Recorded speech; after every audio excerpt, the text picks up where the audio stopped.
ছয়জন। আরে বাবা, আপনার নামটাই বললেন? খেলনা মদক।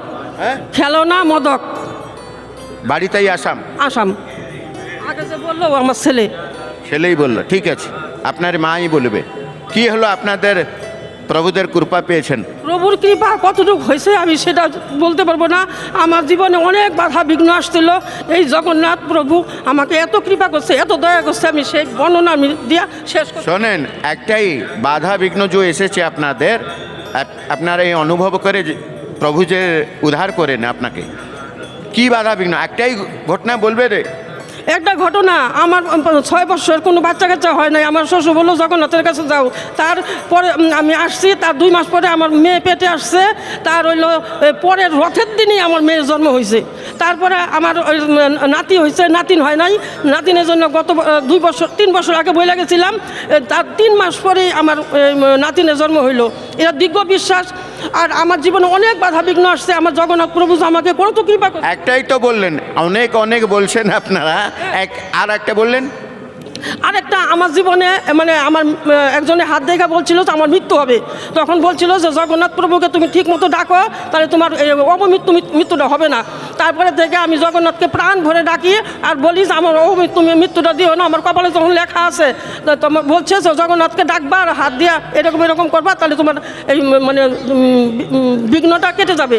তারপরে আমার কেটে গেছে। এখন একজনকে হাত দেখাইছি, এখন বলছে যে আপনার ওই বাধা বিঘ্ন নাই, আপনার বাধা বিঘ্ন নেই, আপনার জীবন মানে সুস্থ সবল হয়েছে। এখন বর্তমানে আমি আজকে থেকে 40 বছর ধরে নিরামিষ প্রসাদ পাচ্ছি, ভগবানকে দিয়া জগন্নাথকে দিয়া প্রসাদ পাই। তার থেকে আমার অনেক উপকার হয়েছে। আমি কত বলবো, বলে আমার শেষ নাই। আমার জগন্নাথ প্রভু আমাকে কত কৃপা করে। মানে আচ্ছা মাসির, একটাই কথা বললেন আপনারা, যে বললেন যে বিশ্বাস এসে গেছে আপনাদের, কেন না অনেক বাধা বিঘ্ন আসে, কিন্তু ভগবান প্রভু জগন্নাথ উদ্ধার করে দিয়েছেন আপনাকে।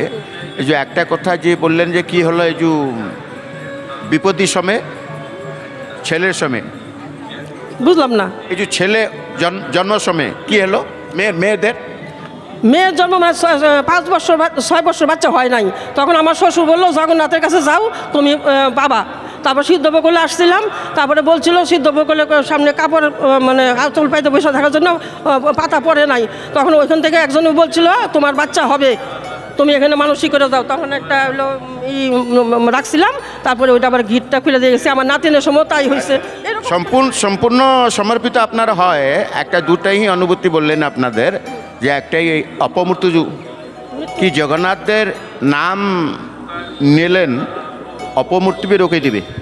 হ্যাঁ, আমার মানে ভাগ্যে লেখা ছিল মৃত্যু, কিন্তু আমাকে একজনে বলছিল, তারপরে বলছিল প্রাণ ভরে হরিনাম করো, প্রসাদ পাও, জগন্নাথকে ডাকো, তোমার মৃত্যু আর হবে না।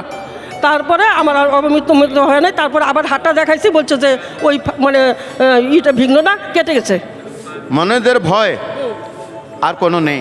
আর আছে আমার মানে জীবনে কি বলবো, অনেক আমার জগন্নাথ প্রভু আমাকে অনেক কৃপা করে, সেটা আমি নিজেও বুঝতে পারি।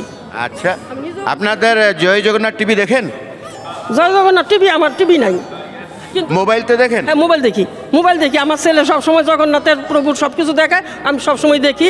আমি সুযোগ পেলে জগন্নাথের কৃপা করে সবসময় বৃন্দাবনে যাই, নবদ্বীপ যাই। আমি জানি জগন্নাথ, নবদ্বীপ আর পুরী এই 3টা ধাম ঘুরলেই জীবনের সব কিছু সার্থক হয়ে যায়। অন্য সব জায়গায় না গেলেও হয়, আমি অন্য সব জায়গায় যাই না। আমার ছেলেও আপনাদের আশীর্বাদে এই কৃষ্ণ ভক্ত, জগন্নাথের ভক্ত। আমি ছেলে মেয়ে নাতিপুতি নিয়ে আমি বর্তমানে খুব সুখে আছি, একমাত্র জগন্নাথের কৃপায়। আপনারা ধাম আছে, 4 ধাম যাবে না, একই ধামে সব ধাম পেয়ে যাবেন। হ্যাঁ, এইটুকু আমার মনে বিশ্বাস, নবদ্বীপ, বৃন্দাবন আর হইলো এই পুরী ঘুরলেই সব ধামের পূর্ণ হয়ে যায়। তার জন্য আমরা বছরে এই মাসে আইসা ঘুরি।